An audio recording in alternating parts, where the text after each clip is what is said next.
Prendre en charge les blessés, les opérer, les rassurer comme on peut, dans une pièce éclairée au minima pour ne pas être repéré par des drones russes. C'est devenu le quotidien de ces médecins militaires ukrainiens qui n'agissent plus que dans l'urgence. Notre ennemi a récemment commencé à utiliser davantage l'artillerie et l'aviation, ce qui fait que nous avons plus de blessés, y compris des civils. Les combats se déroulent à quelques kilomètres dans un secteur que les Russes affirment contrôler. Pourtant, les combats n'ont jamais véritablement cessé.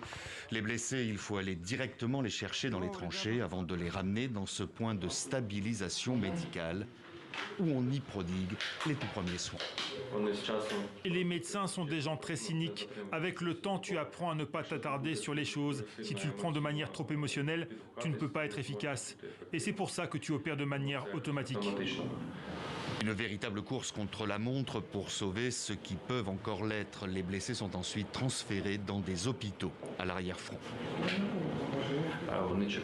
Les gens attendent une contre-offensive. Ils attendent le moment où ils pourront reprendre leur vie habituelle. Mais cela signifie des pertes énormes. C'est beaucoup de sang et de douleur. Et c'est très difficile. Nombre de ces blessés resteront handicapés à vie.